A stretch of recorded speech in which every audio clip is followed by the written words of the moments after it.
I mean, I would be more worried if I wasn't in the creative industry. It's how we go forward as artists after lockdown, as creatives. Like the money side of things, it's just really, really complicated. VR, what's we call it, concerts could be a thing, and I think that actually pretty dope. And I don't think it's ever been easy for creators anyway. Kind of have a domino effect. I don't think things stop.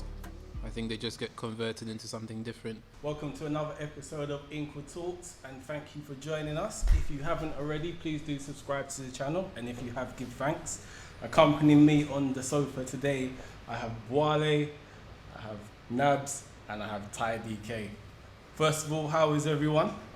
It's alright.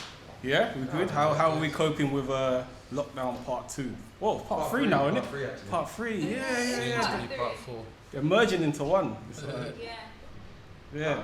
I'm okay, doing better this one, but I feel like I've learned the ropes now from lockdown 1, lockdown 2.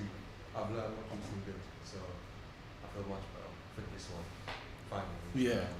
Yeah. Well, it's kind of like that question was kind of like a prelude to what we're going to be discussing today, and what we're going to be discussing today is how we go forward as artists after lockdown, as creatives, I should say, rather than just artists. How do we go forward with our life? Because we've seen everything change over the last year, from the way we eat at restaurants to the way that we go to concerts and cinemas. Are concerts now going to be drive-throughs? It's either do nothing or adapt. You know?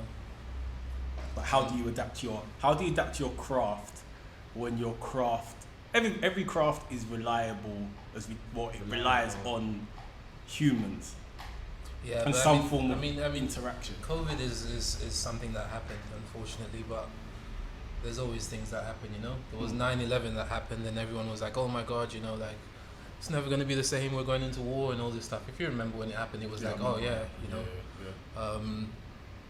And like, it's a memory almost now. I mean, there's a lot of changes which were put into place, which we adapted to slowly.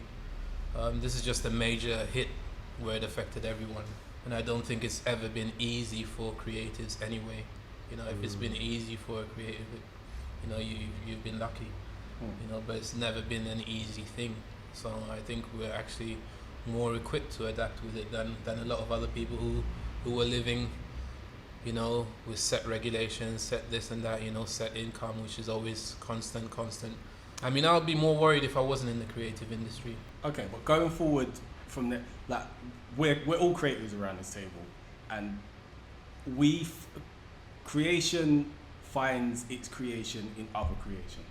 So you go to a concert, you will be inspired. You go to an art gallery or an exhibition, you will be inspired. You go to a play, like, all these different fields of creativity, theatre, all these different realms of creativity, they all kind of have a domino effect on one another. So how, as one domino is almost halted or stopped, how do you stop it from knocking everything else over? I don't think things stop. I think they just get converted into something different. If you don't want to look at the changes which have happened and make necessary changes to continue doing what you have to do, then you're going to be stuck. You know, if I break my arm tomorrow and I can't use it, I can't just keep looking at it and thinking, oh, when is it going to get fixed? I just have to deal with the way the things are at the moment and continue living. I don't know what is good about this situation. I mean, it's been pretty hard. But at the same time, you know, it's change. And in change, there's always good things sometimes, you know? I was going to say, when you say post-COVID, do you mean like before they've got the vaccination under control, or like before everyone's been vaccinated? Vaccination aside, how do we deal with the fact that there may not be the old normality anymore? I think with concerts, for the time being, we're just settling for virtual concerts. I mean, they're good because I think you can do a lot more with the visuals, so it's much more appealing to the audience's eye. But of course, you don't get that, you know, physical experience of seeing your favorite artist perform live and hearing your favorite songs performed, you know, with live instruments. Whereas before, you know, you could sell out big tours. You can't do that anymore. So less money is coming in. That means the less the artist is going to give. So I think that's what it will kind of look like moving forward. How do you feel about virtual concerts? I personally hate them. I haven't adapted to them yet, but I know a lot of people around me have. And like the money side of things is just really, really complicated. How does it work? Do you have like a gateway where you have to pay a gateway and then you go? Yeah, so some people are doing ticketed live virtual concerts, and then some we have to pay, and then some people are doing them free, obviously depending on what stage you are in your career, or just depending on what you want to give your fans, really. But apart from that, in terms of like generating the income, it's just like collecting money from YouTube or Facebook videos or radio play. That while there is like a disconnect in like intimacy when you aren't seeing an artist physically, there's also VR, so virtual reality. Bruh, I have not tapped into that yet. It's What actually is that? it's fire. Is that the glasses? Yeah. So you put on the glasses. You have some companies actually give out or produce suits that produce a vibration in an area where you've been touched, similar to the amount of force. Like 3D kind of. You're I mean 4D, sorry. Yeah, essentially, yeah. So you're sitting in, you turn your head, the camera moves, you have controllers, your suit responds to you. Obviously not every household will have this, but in terms of like reducing the gap between you sitting in a home and the artist that you're watching, I think VR, what's we call it, concerts could be a thing, and I think that actually be pretty dope, especially playing in VR myself. I think it'd be really cool. That's why TikTok has blown up the way it has, because we're just all at home sitting on our phones, and we're more exposed and more tuned into things that we wouldn't usually be when we're just going about our regular daily lives. So yeah, it definitely gives those smaller up and coming grassroots artists a chance to shine. We're on our phone 10 times more than we usually would be. So yeah, it's good. It's good, and yeah, you're definitely exposing yourself to a wider audience as well. If someone's doing a concert which is, 3 hours or whatever, well, 3 hours is a long time, like an hour concert or whatever, you can't see all of them during the day, Yeah. And I mean, in terms of music, it's very difficult because live music is completely different to hearing it on a radio or whatever. There's different vibrations, that's some kind of electrical vibrations which are not real, It's not real. Yeah, but I mean, it can never be real. I mean, there's nothing. It can never be real. Like, I mean, you can fool yourself and think that, oh my God, this is reality. Just like people fool themselves that there's something else on Instagram, and then you meet them in real life and they're a completely different person. That's a different subject. No, but it's the same thing. It's the same thing because like how it leaves space for people to lie. But like you were saying, you can't replicate someone singing live to you. There's that we went to see Ari Lennox just before COVID was even a big thing. Yeah. And you probably watched her singing live on Instagram. Yeah. It's not the same thing. Yeah. So as a creative, or that type of creative, like, I know how it works for us. The time that we get is what we use to create visual art. It's not even just about the music in that situation. It's about being in a place where everyone's, there's all that energy there. You're stuck in your room, or you're stuck somewhere, and you don't have the same amount of energy which is going around. There's, everyone's there who likes the same music. You interact with people. If you go to a concert and it's just you there, it can be special, but it can be shit at the same time. As a small person, a small artist, a grassroots artist, in whatever field it is. But we're just gonna stick with music for the sake of it. If you're a grassroots artist and you're a musician and you're performing at someone else's concert, it's not necessarily your stage. So when you are doing these virtual concerts, you're literally setting your own stage. Yes. Yeah, but but you lose that intimacy of someone hearing your voice, and they'll hear your voice through them. like you said, it will be coded so you'll hear the right tones, but you won't feel The it. physical feel. Yeah. How as an artist, there's some things that you just can't recreate. So how do you go about getting around? That's the question that that's the core of the question I'm trying to get. How do you go around getting around that to deliver an experience to a person? It's not the same thing. I do think it depends on the kind of artist you are as well, because I think like your really glamorous performers, just Beyonce for example, she's a dancer. She gives you the whole choreography. She gives you all of that. You take someone like Nabz for example, she just gives you her voice mainly. She doesn't do all the extra stuff. So I think it depends on the kind of artist that you are as well. Like even for example, like rock bands, like I've been to a few rock concerts and they're crazy. Like you can't. Yeah, they're crazy. Like you can't put that on camera. But I think you could do some. You could put something like Ivy Lennox, or if we take another girl and her guitar, like her. You say her or do you say H-E-R? Her. Her. Who else is just with their guitar and Summer Walker. Yeah, she barely does anything on stage.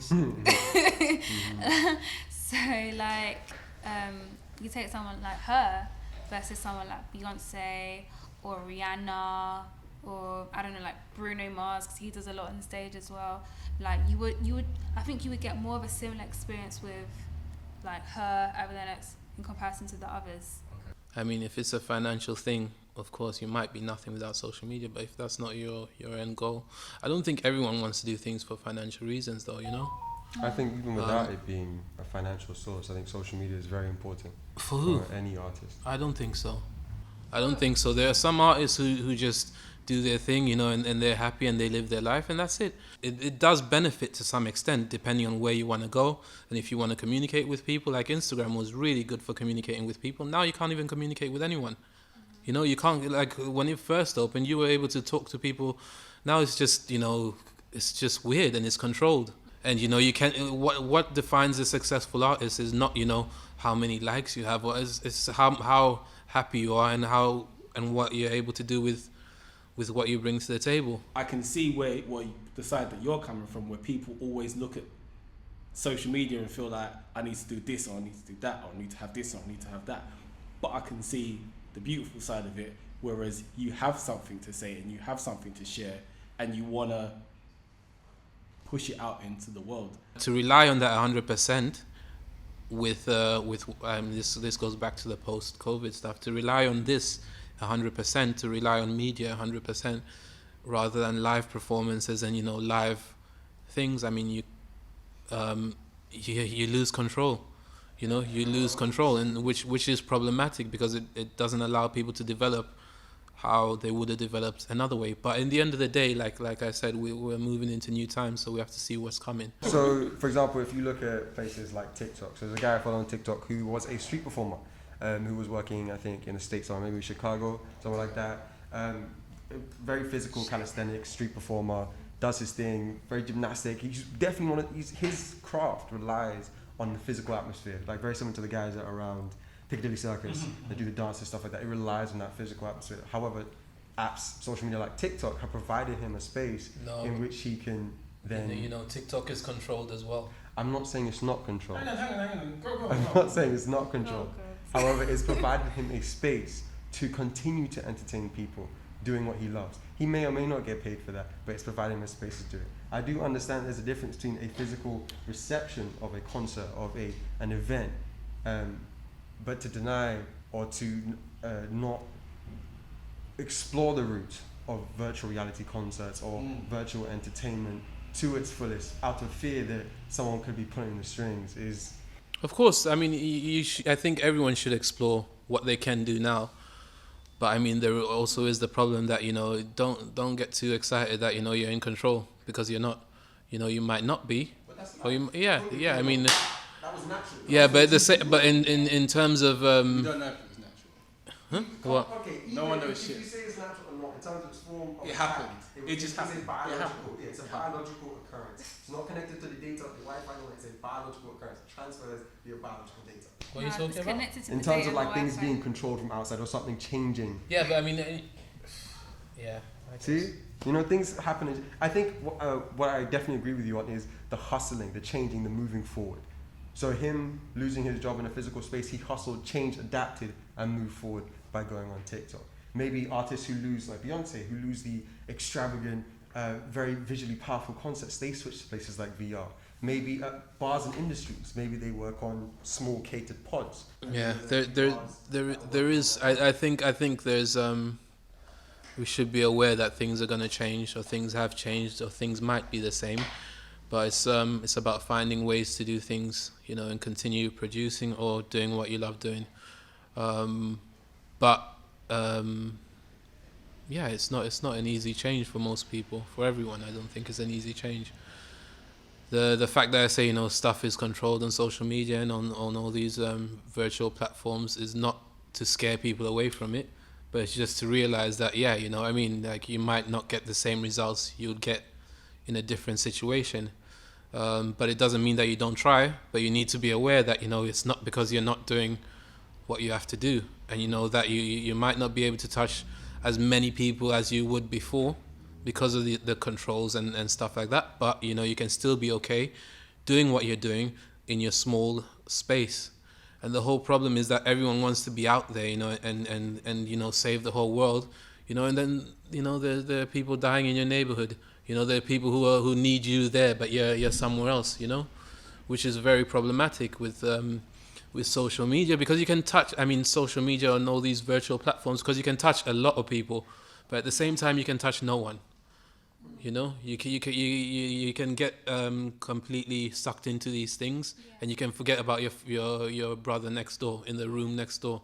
You know, and you're too busy trying to influence someone, you know, in America or in South America or in Australia on a different in a completely different place as you, rather than, you know, helping the people next door as well. So I think it's also about not forgetting that, you know, there are people who are alive and are close to you, rather than thinking that, yeah, you know, I have this social media platform now, which is good, I mean, it's good, like, if you use it in the right way, you can touch a lot of lives, but, you know, we also need to be able to deal with what's around us, and, you know, the physical interactions which we still might have, rather than being frustrated that we're not touching 1,000 people concert. You know, your voice might just be influential to, you know, someone downstairs. You can sing out your window or whatever, you know.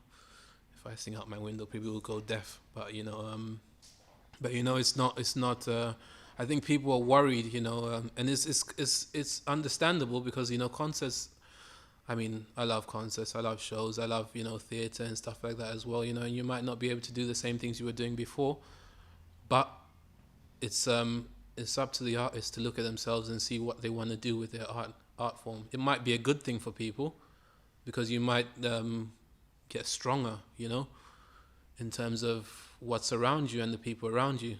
But I mean, some people who just live for, you know, entertaining the masses, you know, and it's all about numbers, it might be problematic, because, you know, you're not getting the same vibes off people and stuff like that. It is I don't know, like all I'm saying is speculating anyway, because we don't know what's going to happen, you know. So do you think that like, moving forward, with people adapting to using social media and the internet and virtual concerts to adapt to this, you know, this new way of living and doing things as creatives, do you fear that people will get too sucked into it and then, I mean, fake? I mean, people will get sucked into it, and then people close to them might lose that physical interaction. You know, we're still here. Yeah. We can still do certain things, but it's like, no, I'm not gonna see this person. I'm gonna speak to them on this, because I'm so used to, you know, being in this kind of thing, you know.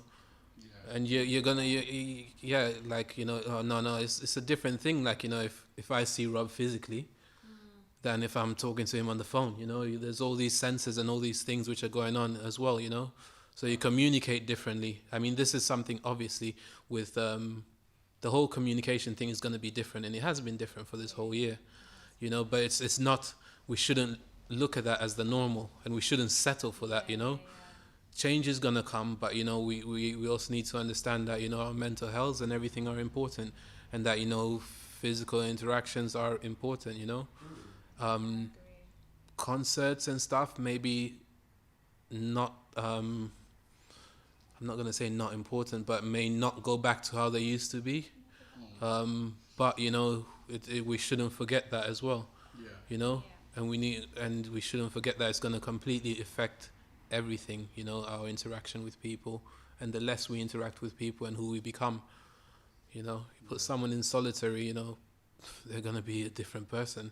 Yeah, I get what you're saying. People are gonna get lost, and then it will become. But you know, even though you still, even in that situation, you adapt. Yeah. But you know, do you want to be, you know, do you want to adapt completely to this new way? So I think, and in closing there, and I'm sorry to cut you off, but we've gone well over time.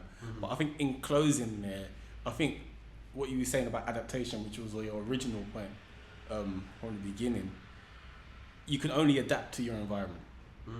So whatever adaptation any artist makes, it will only adjust to the environment that they're built. So if artists, and I don't think virtual concerts are a new thing, because we've seen Tiny Desk, we've seen Colours, we've seen all of these things. They're not new things, it's just now, how does the smaller creative or the less connected creative find a way to get their stuff out there? Like Ty DK was saying, you get it out there, you get it out there by social media, and you get out there, but whether it be Instagram or TikTok or Facebook or your own website or whatever it may be, you get it out there, but you have to adapt. We went off subject talking about social media, but we touched on some very good points in terms of people's mental health and how it's used and it being a distraction and where you get lost. Unfortunately, we do have to wrap it up there. And I give thanks for you guys for participating today. Good show. And thank you for watching. And if you haven't already, as I said in the beginning of the video, do subscribe to the video, like the video, subscribe, and share. Give thanks. Thank you guys.